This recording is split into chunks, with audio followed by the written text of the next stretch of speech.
Ladies and gentlemen, welcome to Traffic TV, and we're going to bring you a very interesting episode this evening as the owner of Safety First Driving Academy joins us tonight, and we talk learning to drive. That's our subject tonight, learning to drive. So we have joining us Mr. Adam Williams, the owner of Safety First Driving Academy that started in 2016. He's also one of the owners of A&Y Jewelry located at Village Walk. His driving school office is also located at Village Walk, right? And he does theory and practical driving classes. Check him out, telephone number 723-7233.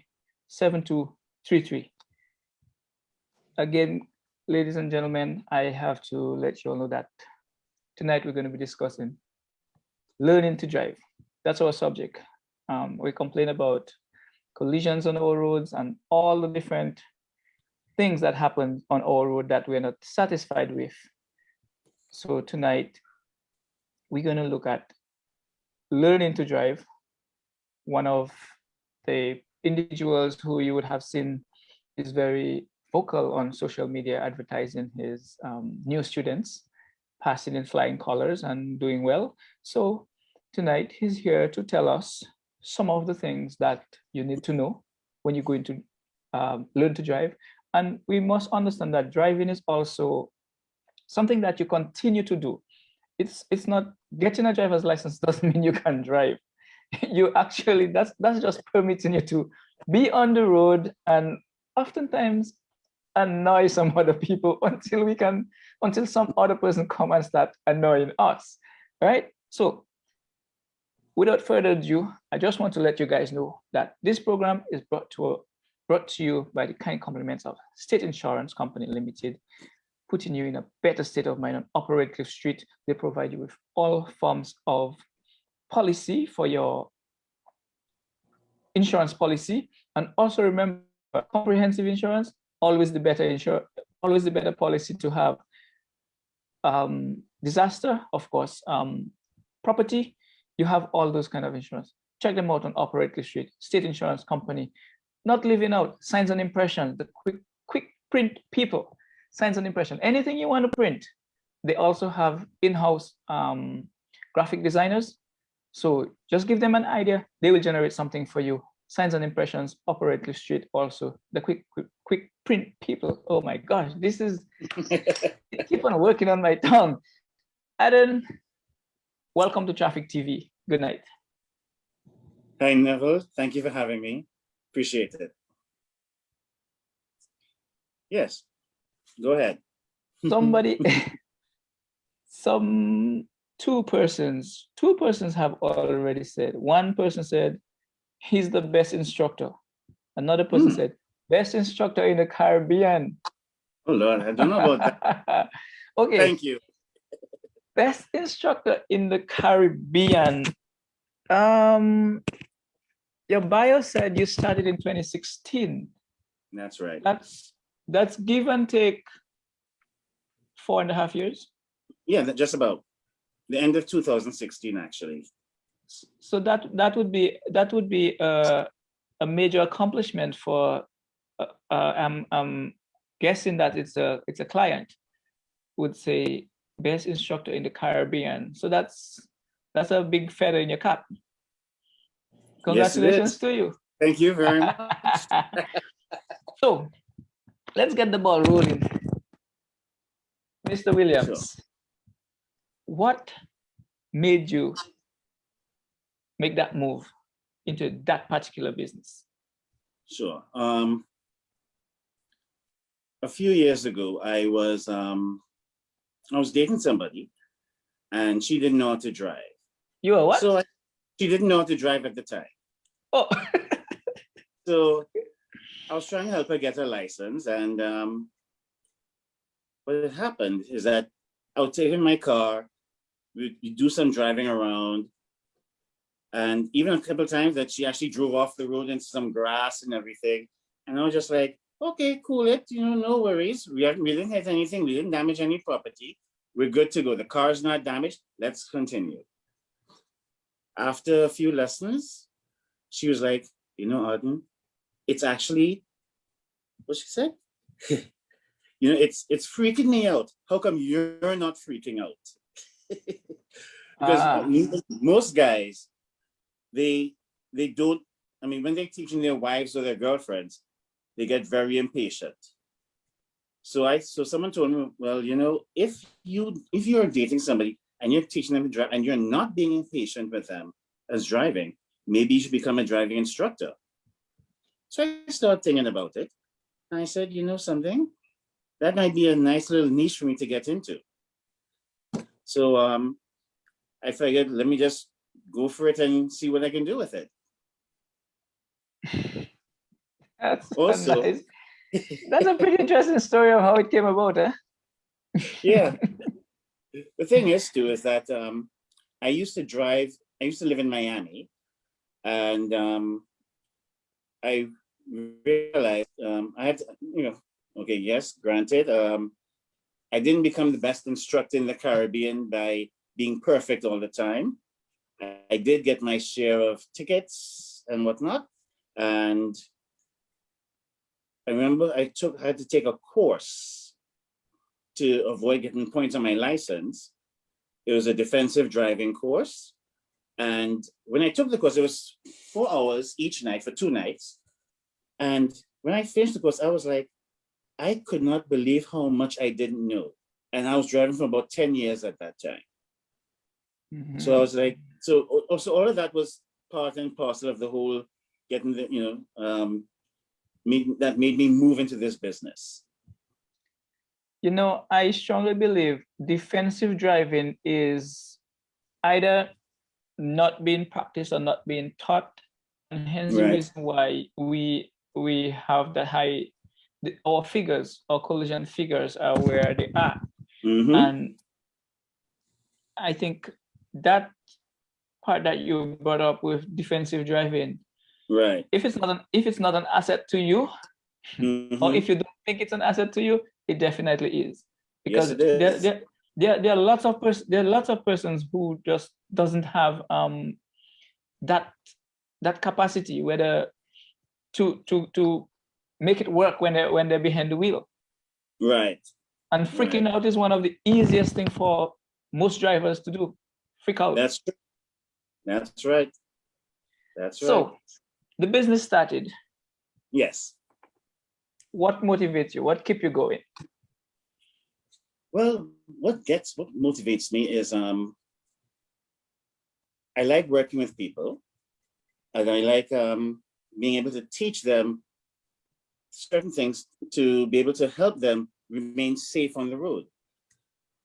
I like to break down the lessons just so that it's very clear for people, because I mean, a lot of people do have an idea of things that they should do on the road, but when I clarify it for them, it basically sticks in their brains a little better, if you know what I mean. Like, for instance, you had mentioned earlier that getting your license doesn't necessarily mean that you can drive.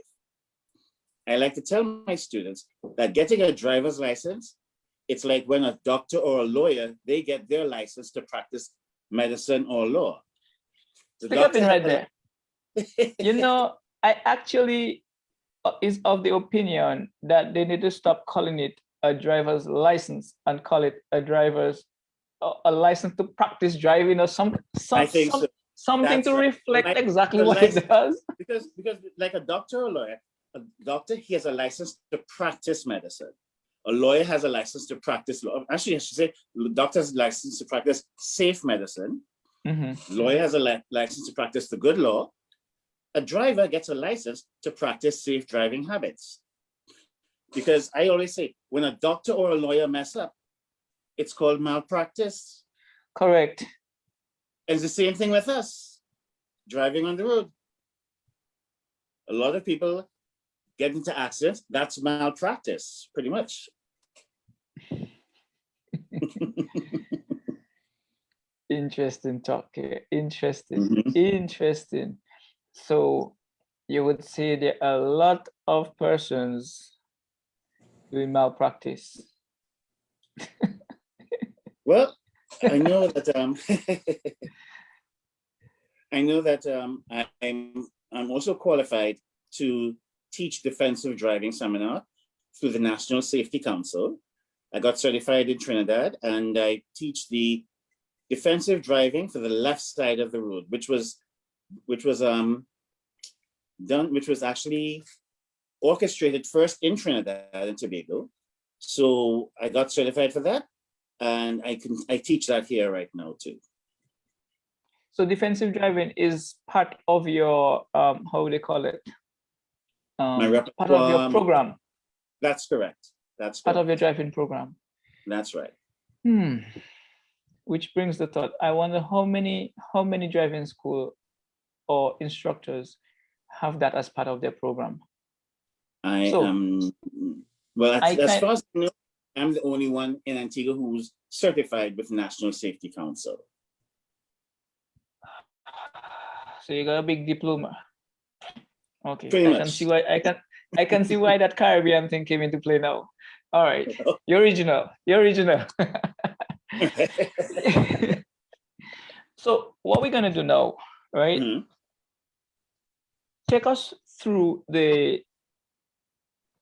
I cannot drive, period. Okay. I'm a novice. I don't know nothing. Right. Okay. I come to you. Right. Take me from there. All right. What I start to do first is I take you to a safe place, no traffic. So basically you can concentrate just on the car itself. I usually have a sheet of paper that has a list of different things that you should do. And as well as these are things to help you pass the exam as well. So first thing you do to get in the car, you do the cockpit drill. The cockpit drill is you close the door, you adjust your seat, and I also say when you adjust your seat, you should also adjust your headrest, just to make sure if somebody hits you from behind, you don't get that snap back with whiplash. You know what I mean? Mm-hmm. Then when you finish adjusting your seat, then you adjust the steering wheel, which is, I know, and in most cars, the steering wheel can go up or down, and some of the newer cars can come even towards you or away from you. After you adjust your steering wheel, you put on your seatbelt, and then you adjust your mirrors last. The acronym for that would be D as in door, S, which is seat. The other S is for steering wheel. The other S is for seatbelt, and then your mirrors. So DSSM. No, DSSSM. DSS. 3 S's. DSS. SSSM. That's correct. Close door, So that's adjust seat, adjust steering wheel, put on seatbelt, adjust mirrors. Now, when I tell them to adjust the mirrors, I always try to go to the back of the car, but they learn to adjust the mirrors. So they see a little piece of the car as well as anything out. So that they can always have a vision of, like, if something is behind them or close to their car, they can have an idea of how close or how far an object is from the car itself. Because what I like to teach is that when you're driving, you have to be situationally aware of things that are happening around you, which includes pedestrians, bicycles, other cars, trucks, whatever the case is. You know what I mean? mm-hmm. And then after I go through that, then I teach them the hand signals. Because this is what they're going to need to know on the exam itself. Basically, I like to teach them the hand signals before they even start driving, just so that they can have that information before they actually get on the road. After I teach the hand signals properly, then I make sure that they know what the speed limits are in Antigua. Now, this is important, is that, as you know, the speed limits in Antigua in built-up areas, it's 20 miles an hour or 32 kilometers per hour.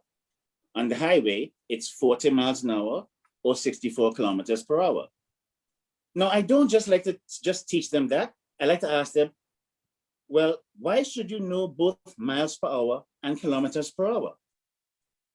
A lot of people say, well, some cars have kilometers per hour.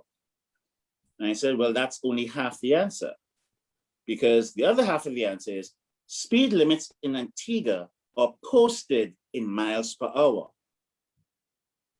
That is correct. So you have to know the conversion. Correct? That is correct. So I get them to know about that, because I always tell them, like, you always tell when somebody doesn't know they want to follow the traffic sign, the traffic speed limits, but you see them driving at 20 kilometers per hour when they should be up at 32 kilometers per hour. So they're driving too slow. They would see 40 miles per hour, they're driving at 40 kilometers per hour, but they should be up at 64 kilometers per hour. Again, they're driving too slow. These are people who want to follow the speed limit, but they still have to know the conversion properly. So there actually are persons who drive too slow on our roads.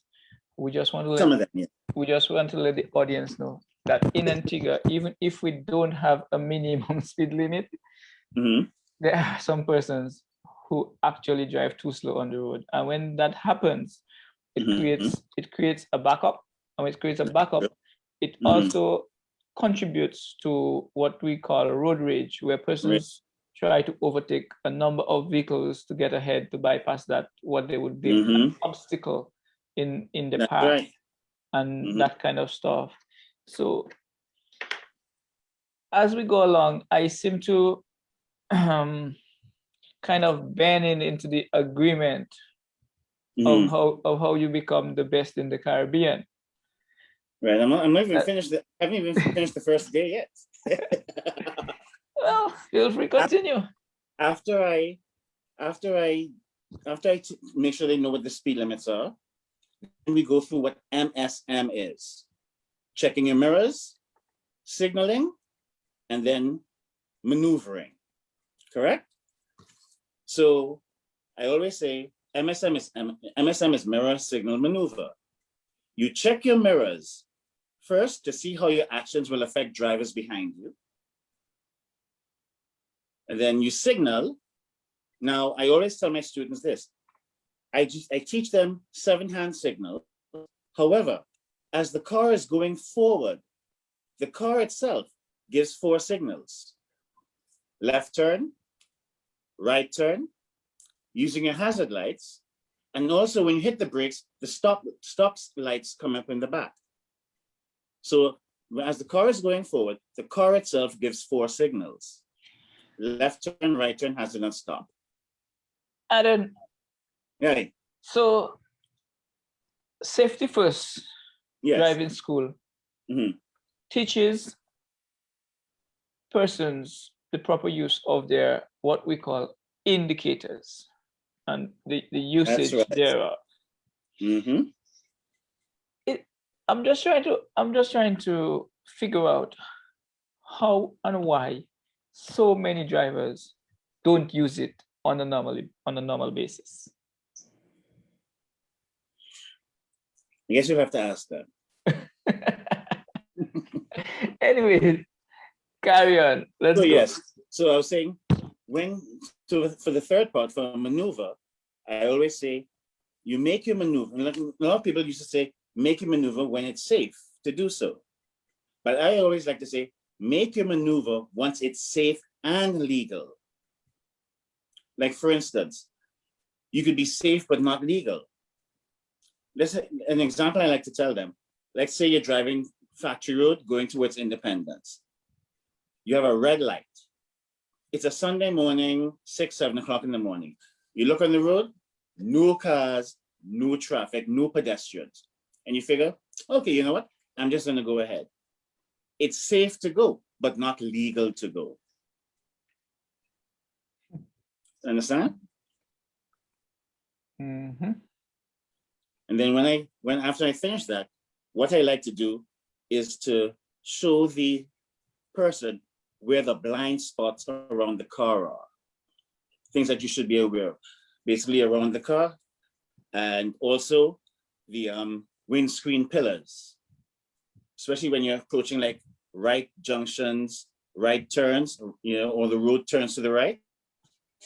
Driving, it's, as I say, it's driving. It's not like being stationary all the time, just moving eyes.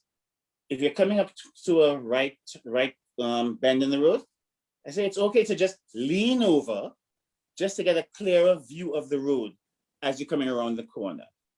Because if you give yourself an extra half second of view of the road and something's coming around at a pace, you've given yourself an extra half second of safety, a little buffer at least. That is true. It's amazing to see how big, how much the windscreen pillars could hide, and for how long. Windscreen pillars usually can hide like pedestrians, motorcycles, cyclists, people on mopeds, anything small and thin and from a distance that can hide so easily. And then what I like to do for as well is that make sure, I know that for the driving exam, they don't want you to cross your hands when you're driving. So I have them just turning the wheel all the way to the left, turning the wheel all the way to the right, just so they get a feel for it before they even move the car. And then what I like to do as well is I like to work on their pedal pressure. You ever heard, you know about that? Of course. I've been practicing for a while. Right. Well, the thing is though, is that what I do, I'll just, as I say, I'm in a parking lot and I just tell them I'm outside the car and I'll tell the people I'm going to be walking alongside the car. I want you to look straight ahead, but just look for me in your peripheral vision. You can glance at me, but don't stare at me. I'm going to walk alongside the car. No matter how fast or how slow I go, you stay right there with me and do not stop until I tell you to stop.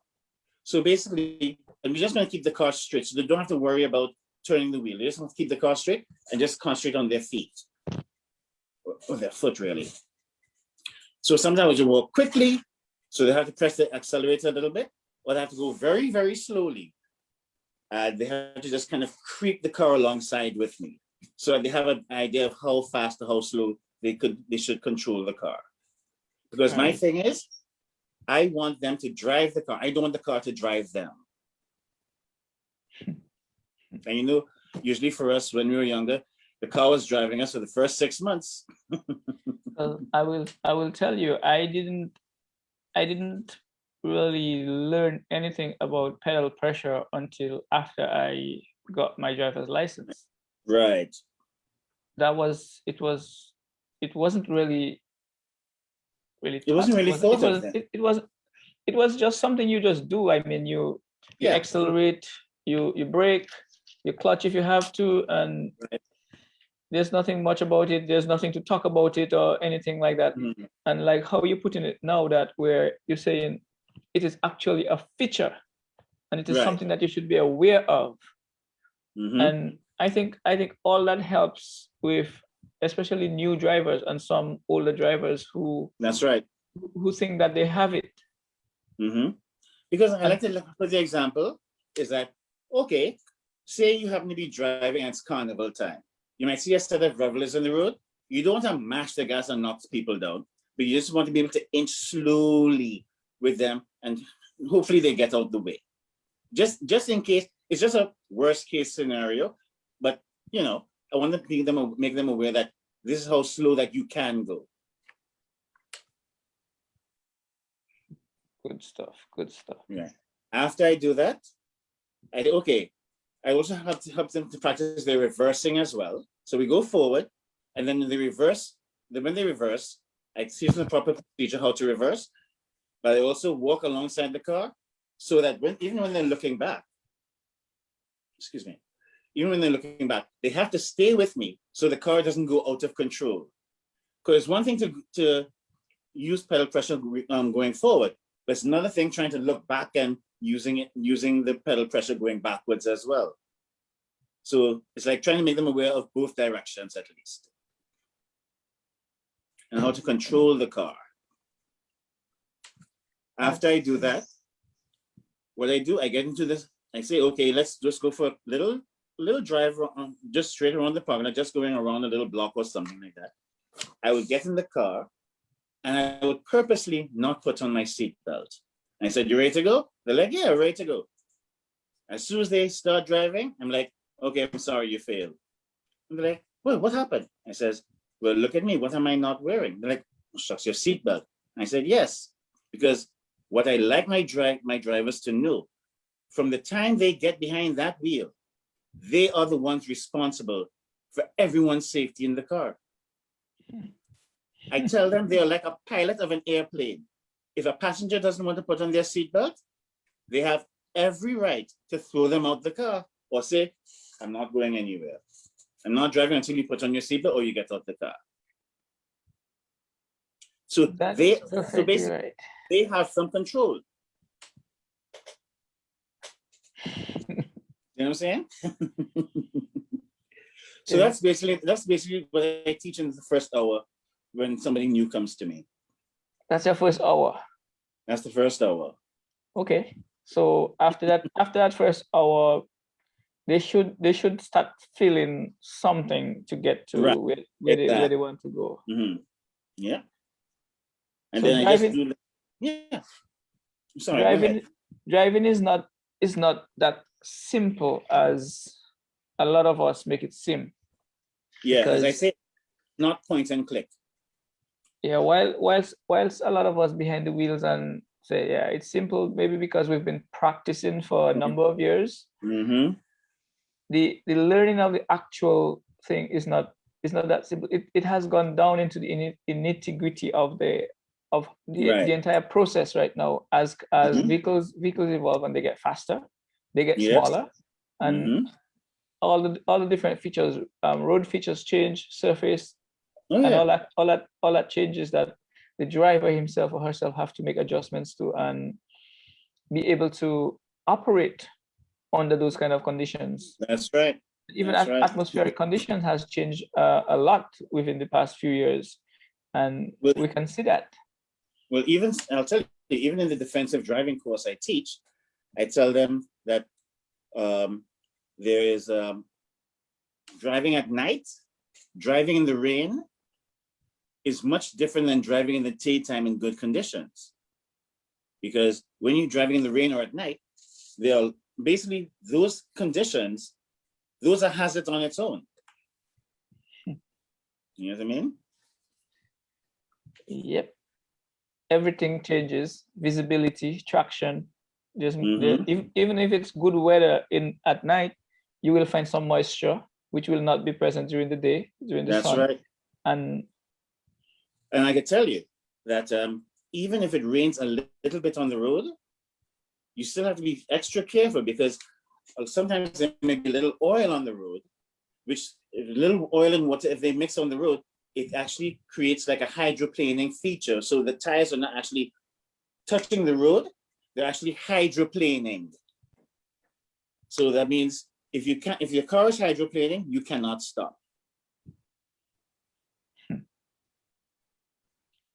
Persons would not be aware of those hazards that As they I said, actually operate under. as I said, I've been through a lot.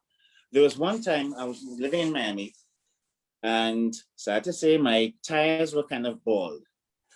I was coming off an exit which had a slight decline. It was raining very heavy, and my car stopped behind a line of traffic. A gust of wind came up, and the car just started sliding downwards. And I'm like, my handbrake is up, pressing the brakes, and the car is still moving. From then, I just went to the mechanic and said, I need new tires one time. Didn't want to play with that anymore. Wow. Yep. And fortunately or unfortunately, I don't think we have the severe weather conditions that some other places experience. But that's true. We do have some of the, like dew. Persons don't pay attention to dew, but it does have an effect on motoring. Right. But even so, in 2017, before the hurricanes that missed Antigua, remember we had some high winds on the road those days. So even that is a hazard. Because if you're driving fast and that gust of wind gets up under the car is actually going to come up off the road a little bit.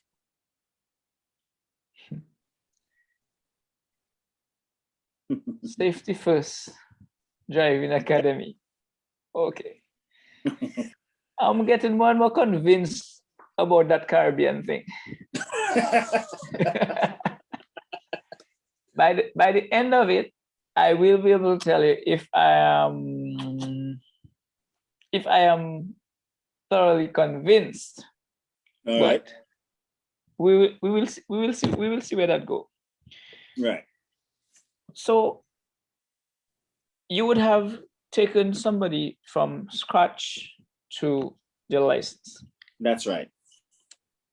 The exam process. Right. Okay. Now the exam process is you first have to do the written test first. I know there are some people out there, they want to do the practical first, but you really need to do the written test first because Transport Board needs to know that you know the road rules first. You can't just go on the road and don't know the road rules and you figure that you're doing something right when it's wrong. So after they do the written test, which I do prepare you for, as a matter of fact. You give mock exam and so? I do. What I do, I have I have an app that has some questions on it and whatnot. We go through different questions and whatnot. And I don't just try and tell them what the answer is. I want to give them the reasons behind those answers so that it gets more locked into their head. I'm sorry, I lost your voice. So they actually don't just know the answer, but they actually know the reasoning behind it. That's right. So they learn it. That's right, they learn it. And then what I also like to do, I like to show different videos. Like, for instance, what the 3-second rule is. And I'm not talking about when food drops on the ground. The 3-second rule. Now, the thing is, though, is that in the highway code, the rule, basically they say, like, if you're driving at a certain speed, you should have a certain number of car lengths for the car in front of you. However, to me, that's a little very difficult to learn. So what I like to teach is the 3-second rule. You see, the car in front of you passes, the back of the car passes an object, and you count 1001, 1002, 1003. If your car gets to that object before 3 seconds, you're too close. Right. Now, the thing is, that 3-second rule is good for dry, bright weather. If it's raining, you should increase it by another second, so it's 4 seconds. If you're driving an SUV, regardless of whether it's good weather or bad weather, for driving an SUV, you should be at least 5 seconds behind the car in front of you. And if you're driving a truck, like an 18-wheeler or something like that, you should allow that truck should allow at least 6 seconds in front of them and behind them, because a truck cannot stop on a dime like a small car can. A truck takes a little longer to slow down. Mm-hmm. And if an 18-wheeler truck stops too suddenly, especially with a container in the back, who knows if that container is not going to slide forward through the caboose or through the driver. You know what I mean? Yeah, interesting. Lots of information there, and conversation is getting really, really good because these are things that you rarely hear. I went to driving school. I'm not gonna say which driving school I went to. Okay. But I went through driving school. That was quite a number of years back. And these things were after getting in the process and all that kind of stuff, and after learning being very au fait with the highway code and all the different things, that's when I really became knowledgeable of braking distances and something similar to the the second rules that you have, and that Right. kind of thing. But breaking distance and all these other things, for those persons listening, we're gonna have that on as a subject on its own. We're gonna discuss that at length, how the mechanics of vehicles and all that different thing. Later this week, we're also going to come up with the statistics and comparison for the first three. We're going to do January 1st. We're not going to do the first 3 months, but we'll be preparing those for you. And we have a lot more to come later in this week. But we're not going to lose our track where we're at now, because we are learning to drive. Right. So also, as I was saying, one of the videos I like to show is about these kids just sitting and getting interviewed, and they're asking like, well, are you asking me if I text and drive and whatnot? And some people like laughing and yeah, I text and drive. I do Snapchat, I text, I do Facebook, Instagram, Twitter, whatever the case is. And then, it's all individuals. And then this girl comes in and she's walking like she got partially paralyzed. She comes and says that she was coming from a high school graduation or college graduation, and a person who was on his phone texting or maybe talking on the phone, he was so distracted, he ran the red light. An 18-wheeler had to swerve to miss him, hit her car. Her parents got killed instantly. She spent 2 months in the hospital fighting for her life. The next 2 months, she spent learning how to walk again, how to speak again, how to dress herself, how to feed herself. She lives with a partially paralyzed body, and she didn't even have her father to walk her down the aisle when she got married. So something like that affected her life considerably. And that is by what we think is trivial as texting on a phone. And it is very far from trivial. That blink of the eye, or the millisecond that we take our eye off the road, that is what it can cost. Well, I'll tell you something. When you're driving, there are 3 types of distractions. Your visual distraction when your eyes are not on the road. You have a cognizant distraction when your mind is not on driving. And you have a physical distraction when your hands are not on the wheel. This takes all 3 distractions. This is why texting and driving has actually surpassed drunk driving as the major cause of accidents. Or collisions, I should say, because it's not an accident. Because I'll tell you, the reason why I say it's not accidents, it's more collisions, it's because if you're texting and driving, this is not something that happens by accident. This is a choice that you're making. That's a fact. It's a choice. And it really upsets me when I see people driving on the road, and you see them driving and they're just looking down. And you can tell they're texting and driving, or they're looking for a number or something. And also what gets me is when you're driving on the road, you see people driving without their seatbelt. Now, if you're driving without your seatbelt, that's up to you. But when you're driving without your seatbelt and you have children in the car, I'm sorry, I'm not going to give you any leeway. I saw a friend of mine, she was driving with a child in the car, she had no seatbelt on. So she was in traffic, I stopped, looked at her and said, tell me something, you don't love your child? She says, what do you mean I don't love my child? I said, listen, if you loved your child, you would put on your seatbelt and encourage your child to put their seatbelt on too, or put them in a baby seat in the back. Because children don't follow what you say, they follow what you do. So if mommy and daddy put on their seatbelt, they will faster like, oh, I have to put on my seatbelt.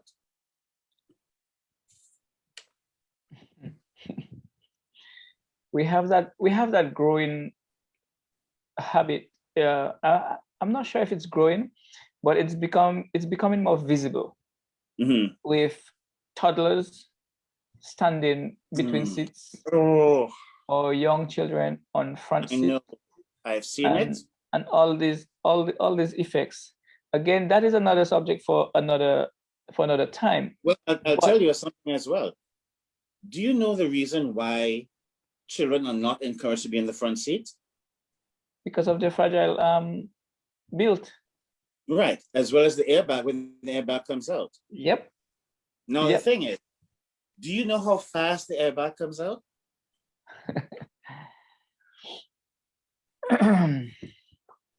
Take a guess. I haven't experienced it. Right. But from there was an experiment that we were doing some years ago, and I think they compared it was close on par with a shotgun, a cartridge of a shotgun. So it was close on par with that burst. Actually, if you do the research, it's close to 200 miles per hour. It comes out at 200 miles per hour. So it will actually cause severe damage to a fragile. Oh yeah, individual. It can kill them. It can kill them. It's something that worries me. You know, adults, when we're driving, please protect the little ones. Put them in the car seat. Put them in the back seat. Buckle them down. Buckle them in. Talk to them a lot. Buckle them in. Let them understand what it is about. They will follow. They will follow. They will follow. Don't make it seem like it's okay for them to stand between the seats and play in your hair while you're driving, or you playing with them while you're driving. They think it's okay, and it's not. It's really not. So let's try fixing that. You know, you said something there about playing in your hair and whatnot. One of the videos I like to show is that aside from texting and driving, driver distraction, other passengers in the car is the other biggest distraction, which is why one of the videos I show, once the car is in motion, the car has different zones. The front seat is for the adults, obviously. The back seat is for the children, which is their play center, whatever, they have their juice, their drinks and whatnot. The people in the front should not be crossing the zone to go to the back. Children in the front should not be crossing the zone to come to the front. And in the back part, that should be for like pets and animals, etc. So the rule is, once the car is in motion, nobody crosses a zone. You stay in your zone. So something I see popping up again. I see more and more pets becoming habitants of front seats.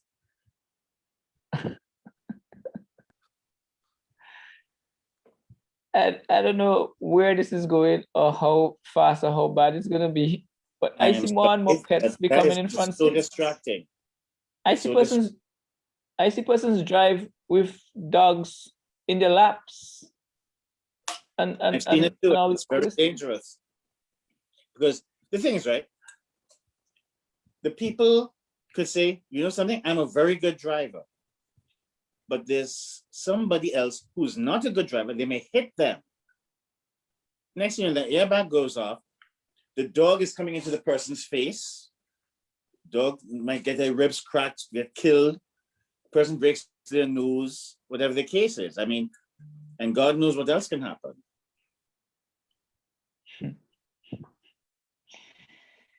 Added, this subject is seemingly a lengthy subject, so we will move along as we go. What challenges you face as an instructor with your clients? Let me ask you a question. Have you ever had the experience with a new client who thinks he or she can drive? Yes, I've had that. And after a couple of lessons with me, they're very disavowed of that notion. Because they realized they didn't know a lot of things. Now, the thing is, though, I don't mind those people who figure like, you know something? I learned something today. It's something things to think about. But there are some people who figure that they know everything and they're not willing to learn. After a while, I'm just like, you know something? I don't think I'm the right teacher for you. There are quite a few other driving instructors. You can call somebody else, but I won't be carrying you anymore. I've had to put my foot down a couple of times here and there. Wow. It's Mhm. business. It's a business. And I have my name to think about. and your name is your business. That's right. Interesting. Mm-hmm. So okay, so we go through these things. We got, of course, everything have their challenges. Right. Are there any particular requirement that you need for coming into getting your driver's license or for enrolling into your academy? I'll tell you something. Before you start any driving process with me, you fill out a registration form. The registration, and you have to sign the form.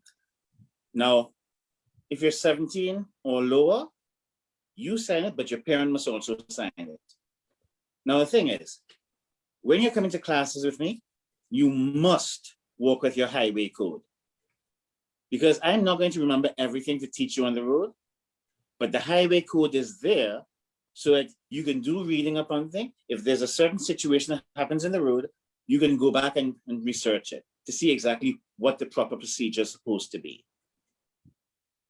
Second thing is, you must have an up-to-date permit. If your permit is not up to date, I am not carrying you anywhere. You wasted basically you come in there, you come to my class, your permit's not up to date, and if they still want to go on the road, I'm like, I'm sorry, I am not carrying you. Because if something happens, I let an unlicensed, basically a person who has an expired permit drive, which is still, again, not good for me. Illegal. That's right. Now the thing is, right? You're very particular with your legality. Now the thing is, if your permit is expired and I'm just doing a first class with you, I will just stay in the parking lot and we'll just do things around the car because we're not really moving anywhere. So I don't mind that, but you must get your permit to go on the road.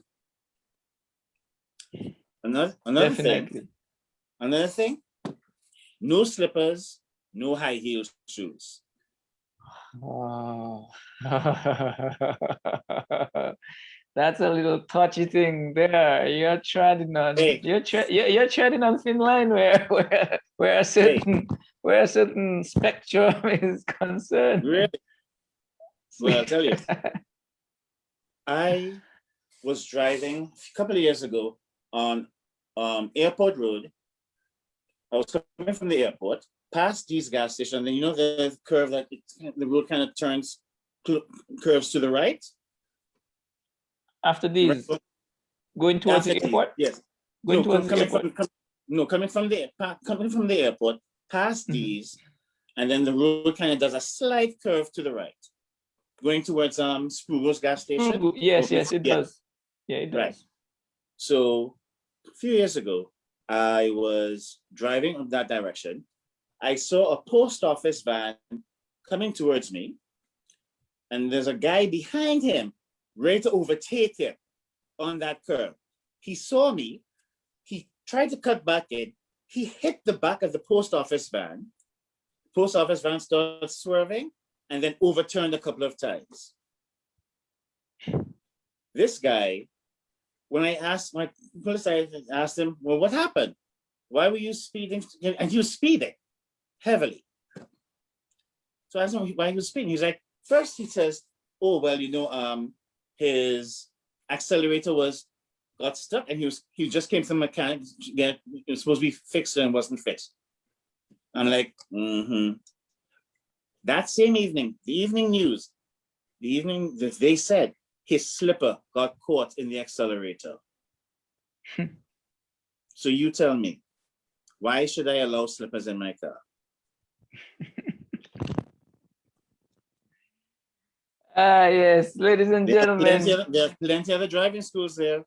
Yeah, ladies and gentlemen, you're listening to, we have as our guest tonight, Mr. Arden Williams, the owner of Safety First Driving Academy.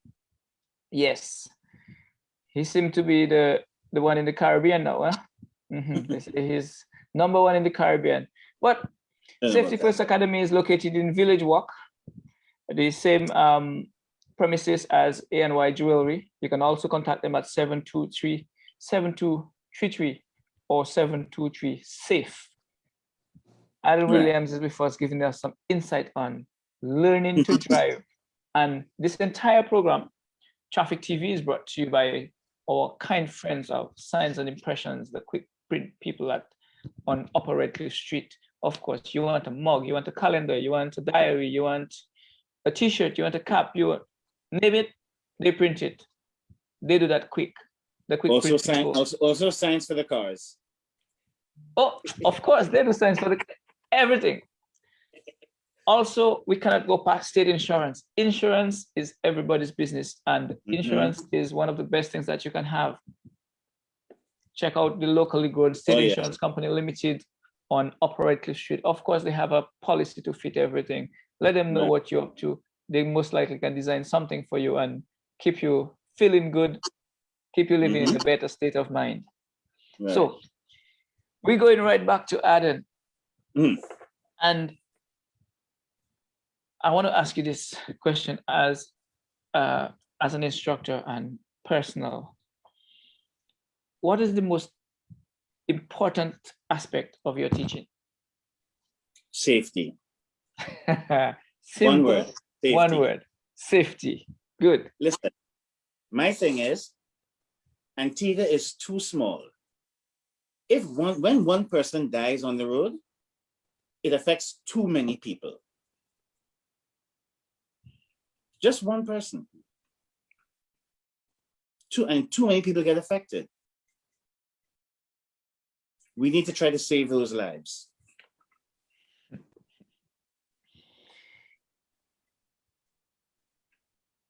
I want you, our figures, not that, I wouldn't say our figures are that bad. The only difference is right now, they're more featured in your face with the advent of social media and all that thing. Right. You will see the number of collisions that's happening on a daily basis and all these different things. So you can say, wow.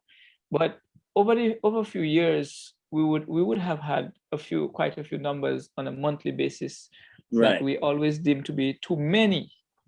With the increase of our vehicular population, are you concerned about the number of collisions that we have? Very much so. Very much so. The thing is, when if there's a traffic collision in the road, it creates a backup, especially during like a heavy traffic time. The thing is, when that happens, it really slows everything down. And the thing is, when you get into a collision, sometimes it takes a while for the police to come there. I'm sorry to say, man. I got into a little accident back in 2010. The guy had come out of a road. He didn't even look in the eye. She just flew out. So I had to press brakes and I hit him. He admitted it was his fault. But we were, you know, where the back of the big cathedral, St. John's Cathedral, there's a one-way road coming out onto Newgate Street. He's coming out of that road. We are not even 400 meters from the police station, but we stood out there for 2 hours in the hot sun waiting for the police to come. Okay, on that note, the response team for collisions come from police headquarters and not from St. John's. Anyways. Right. No, but my point is, because the police officer did explain this to me. There are other accidents on the road. No, listen to me. There are other accidents on the road. And when you have too many accidents on the road, it slows down the police response time. So I cannot blame the police. Yes, and I was about to point that out too, that just to add to our concern or the police concern, because That's the thing. it really affects their response time. It Of course it significantly does. affects the response time. Bearing in mind that especially in the city, where one traffic jam on Market Street can cause the whole city to go gridlock. Oh yeah, and easy. It will happen in quick time too. So sometimes a collision occur by South Street and Market Street, Oh, that's and it. and the police is caught outside on Independence Drive, and they just cannot get down there. That's right. It will take time. And then I remember one time, a Friday afternoon, I was driving from, the Wesleyan Church on Pope's Street. Mm-hmm. I was driving from there to go trying to get onto Market and to get onto Cornally and Redcliffe Street. It was a Friday afternoon, like about 2 o'clock, 3 o'clock. It took me 45 minutes to get there. 45 minutes. I was like, and no accident was on the road. I don't know. There may have been, but the thing is, it was just so backed up. Mm-hmm. So the thing is, if there's an accident, police will, of course, they're going to take a long time to get down there, because persons who get hit, they want to make sure that the insurance can be covered, etc., etc. So they have to wait for the police. Right, because it's becoming an increasing problem where persons try to settle issues on their own, and then 2, 3, 4 days, maybe 2 weeks later, they have to end up at the police station. They have to end up at the police station because the person is not responding to them, maybe block them for the contacts and all that kind of stuff. Oh yeah. But I believe every individual, every citizen is concerned about the number of collisions, and as now that they are more featured and on social media and you can see them. Yes, that's right. There's more and more concern.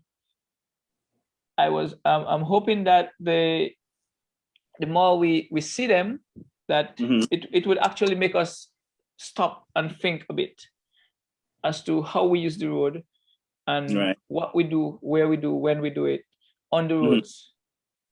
Hopefully that will take effect sooner or later, or sooner than later, and we can see some improvement where that is concerned.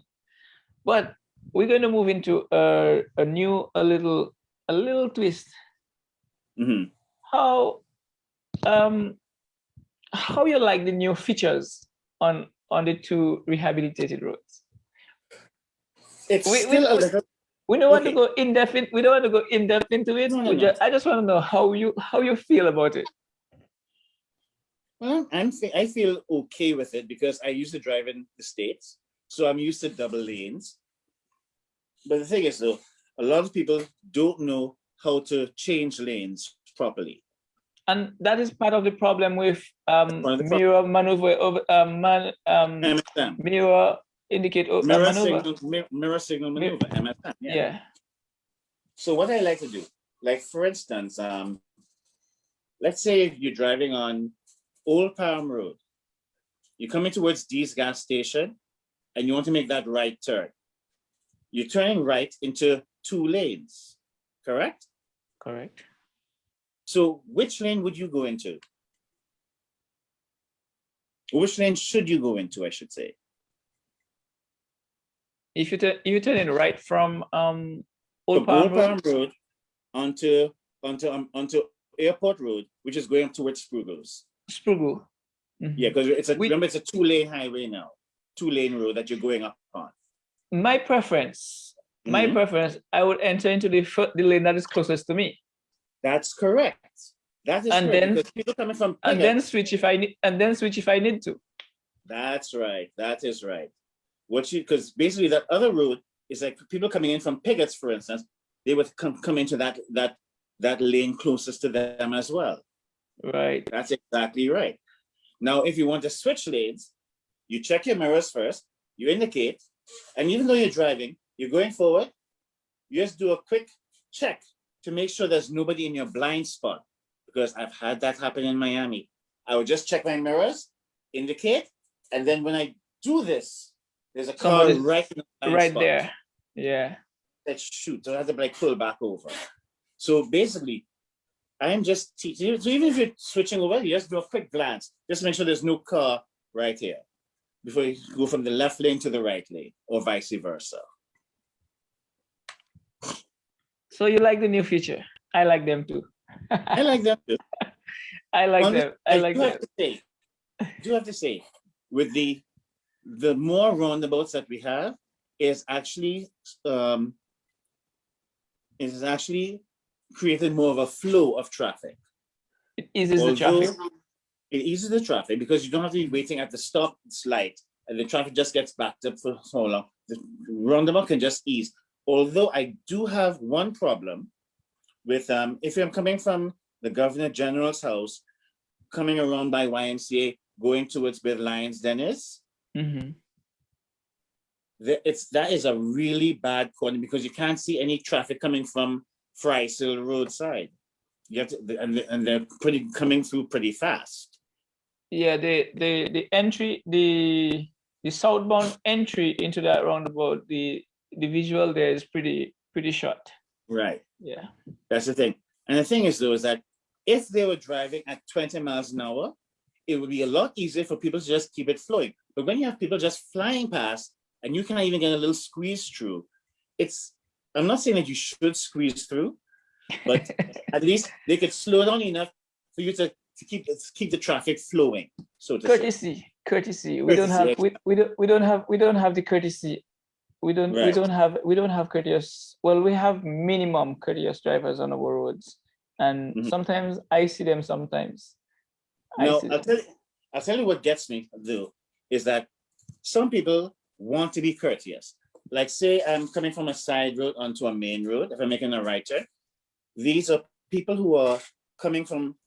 They're two, like for instance, coming out of Village Walk, for instance. I'm coming out of Village Walk. I'm making that right turn to go up Fry's Hill Road, northbound. Now somebody would get into the turning lane and tell me to come out, but they're not looking at the traffic that's passing on their left. Right. That's going straight up. That's going straight. So they're getting frustrated. I'm like, I'm not coming out because these cars are not stopping for me. You stop for me, but no traffic is coming in. Why don't you just go ahead? There have been a number of occasions where collisions occur, and when they ask them, "What happened here?" they said, "He stopped and tell me to come." No, you see, I have a problem with this because with the hands, let's go back. Let's say the hand signals, right? There are two types of hand signals. There are hand signals for other road users, and then another set of hand signals for persons controlling traffic, right? Yes. So I always like to ask them, well, who are other road users?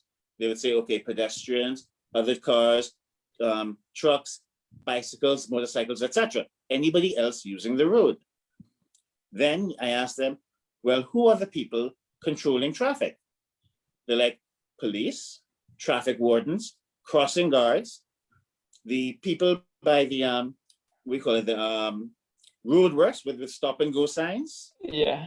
These are people who are authorized to control traffic. And I'm sorry, but drivers are not authorized to control traffic. That's my saying. You see what I'm saying? There's a difference. So you don't stop and tell people to come. Basically, if I'm going to stop, according to how the transport would like it done, you put on your hazard lights, you put your hand signal, I intend to slow down or stop. Put your hand out and stop the traffic. No, I'm not stopping traffic. I stop the car. Let the other person make a move then. Let them see how to do it then. Because I stopped the car for you, but if the other car's passing, I'm still stopping for you. I'm going to wait on you. Let them determine what else is going on. But I'm not telling you to come out or not. Right, because you cannot. It doesn't help. It doesn't That's help. Right. If both parties don't yield, it's going to create some form of difficulty. That's And right. that's what we need to understand. And I'm glad that you're touching on that feature and explaining how it goes. Because actually tonight we are learning how to drive. Yeah, Mhm. we are learning to drive with no, not yet the Caribbean best. But I'll keep that in mind. I'll keep that in mind. COVID-19. Mhm. Has it affected your business? That How did has it seriously affect your business? What what you do? What did you do to mitigate that?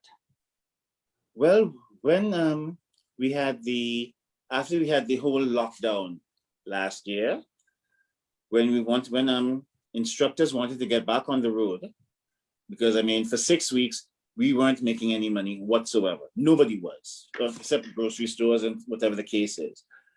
But as instructors, we couldn't go out on the road. So what we had to do to be to be, I guess to work with Transport Board, we had a meeting, not like more like a individual meeting, one-on-one kind of thing, and it was passed on.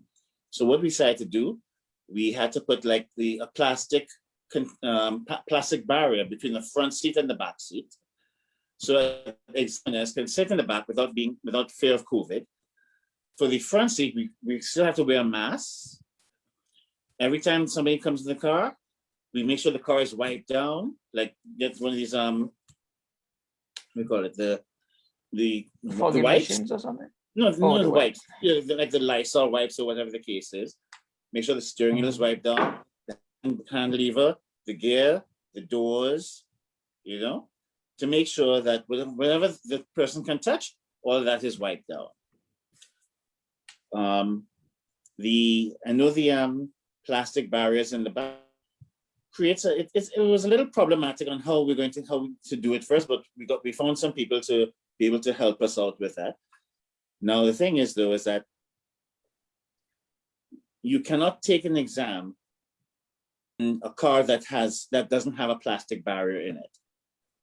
Now you can either so the plastic barrier or the separating frame, the plastic separating frame in the car is mandatory to have the exam. That's correct. Now people can either call a driving instructor to do classes and then take the exam, or if they want to just go on their own, Transport Board now has 2 cars available. I think the rental is $75 a piece to take the exam in. Interesting. Interesting. That one I wasn't aware of. Yeah, but so they make vehicles available for people, because most likely some people may just want to take their children to do the exam. Now I will say that the 2 cars are Vitzes, but they're not the powerful ones. So, but they still have to be. My problem is that when you're going to a car like that, if you unless you practice with a Vitz, you are not familiar where the hazard lights are, how the pressure for the brakes and the accelerators are. I was about to ask you if practicing in one vehicle and then going in a different one to take the exam, wouldn't it have some form of effect on you? Oh yeah, it's not a great effect actually, because I'll tell you, you're used to your car. You've been how many years you've been driving, Neville?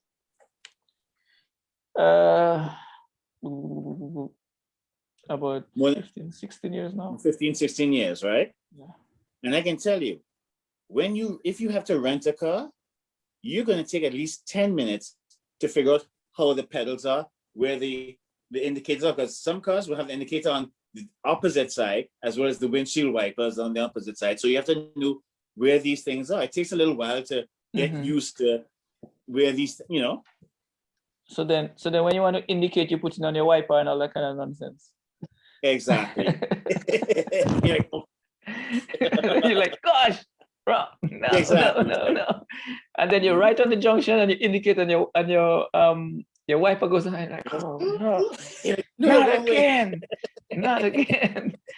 And then when you go back to your normal car now, You mix it up again. Yeah. you messes it up again. Yeah.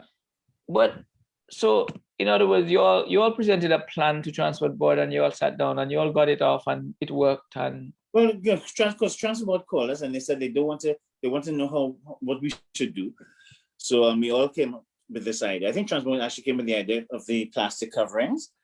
So so we figured, well, if we have to do it, we have to do it. The only problem for us was that it was a little expense for us because for 6 weeks we had no money coming in. Then we had to buy all this material and get somebody else to put the stuff up in the car. And we're like, how are we going to do this without damaging the car in case we want to trade it in? It was a whole rigmarole. You basically had to customize the car again.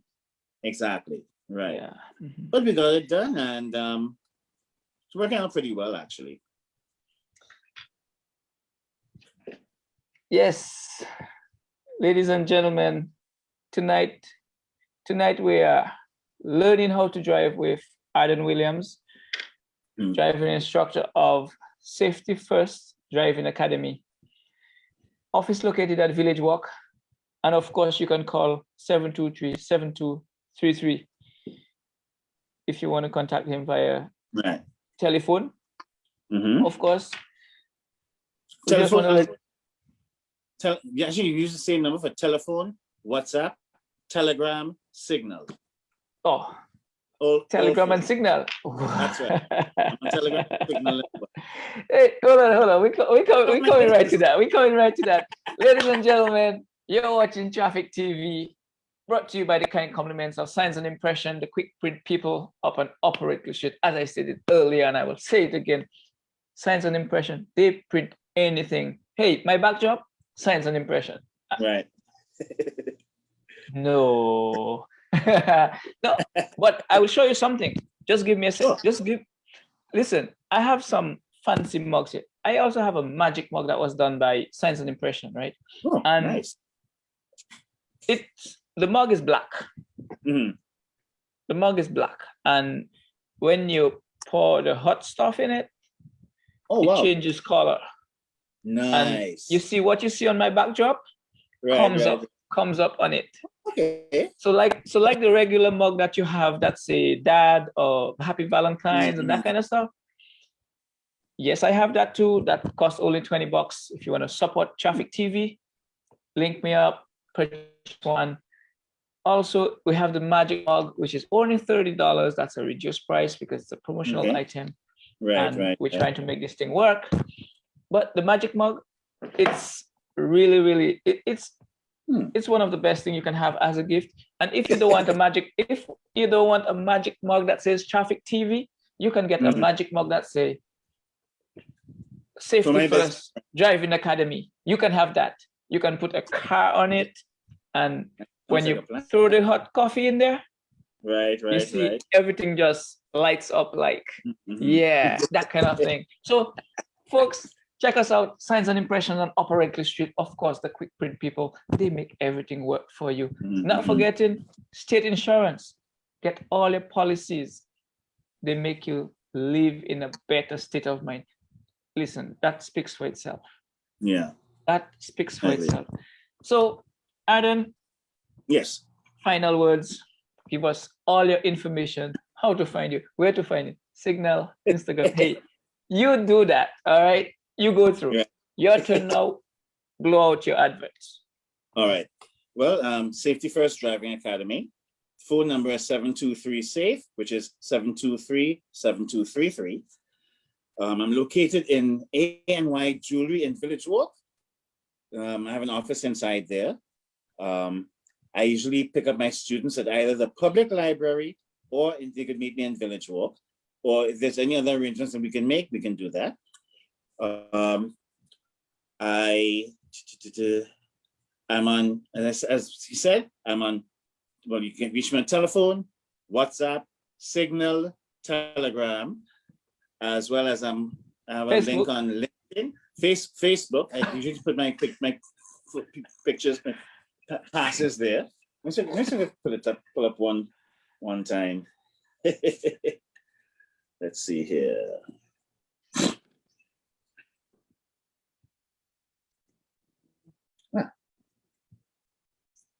Now we see this young gentleman here. Oops.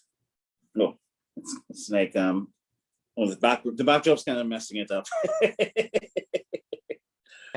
But the thing is though is that I post these pictures on Facebook, LinkedIn, Twitter, and Instagram under my name, Arden Williams.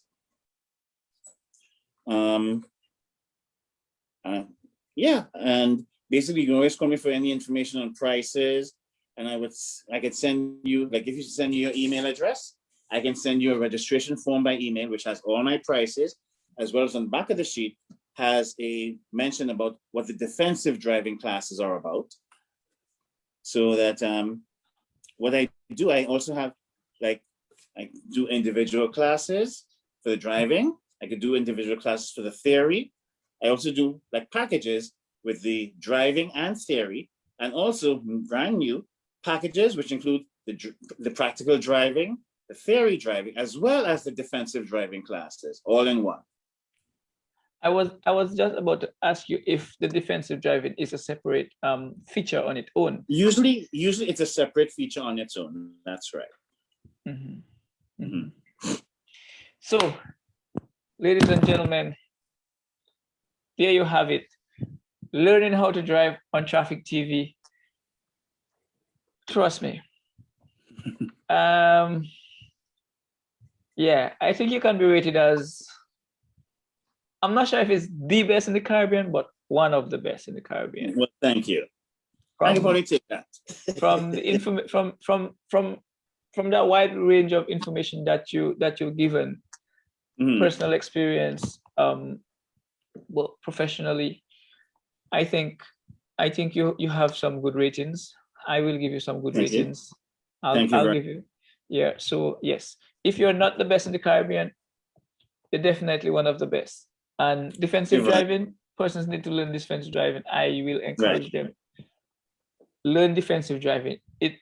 It will come handy one time or the other. It will definitely. Oh, yeah. You can thank me later for that. Again, ladies and gentlemen, I just want you to know that our guest tonight was Mr. Arden Williams, the instructor at Safety First Driving Academy. And tonight's subject was learning how to drive. If you didn't see if you didn't catch us on the live, of course, you can follow us up on Traffic TV 268 Facebook page, and you can listen it up. Message our page or WhatsApp 774. I always forget my phone number. I don't know why. I mean, not my phone number. I always forget that phone number. Why? 774-3470. WhatsApp us. Catch us on Facebook. Send us a message. Right. Via Messenger. If you have a subject that you want to discuss, send it to us. We will book it. We'll find somebody who's going to address it for you. We are here to share information and educate everybody, and all of us can feel good and live comfortable. Like State Insurance say, be in a better state of mind. We will do that. Ladies and gentlemen, thank you for tuning in to Traffic TV tonight. And I have to say, how can I say, huge thank you to Mr. Williams for joining me tonight. I know it didn't start out as we wanted it to. Our timing went out little bizarre for a brief moment, but I believe that the information shared here tonight will be appreciated. I appreciate it, and I expect, and I believe that all listeners will appreciate what you shared tonight. And hopefully we can reschedule, or we can schedule another meeting sometime on other things. Thank you, of course, very much. You have a lot of information, and I think you can help in educating the driving public quite a bit. So, Aaron, again, a huge thank you to you for joining Traffic TV tonight. Right. If you have any last words. Neville, thank you for having me here on Traffic TV 268. Don't forget to check out Traffic TV 268 on your Facebook pages and your WhatsApp 774-3470. You got that right. You got 774-3470. You got us. Send us a WhatsApp. we'll give you a shout out if you want that too. Hey, by the way, we also have commercial spaces open up, so just hit us up. We'll give you an how do you call it, an estimate? Not an estimate. Out. We will give you something, you know, in support of Traffic TV to get it working. All right. So of course, commercial spaces are available. So hit us up, ladies and gentlemen. As we say good night. See you next week on Traffic TV. We have more news, more information coming your way. At this time, we would just say thank you for joining us. Thank you for having me. I really appreciate it. Yeah, everyone have a good night now. And see you all. And don't forget, and remember, safety first. All the time. All the time. Okay.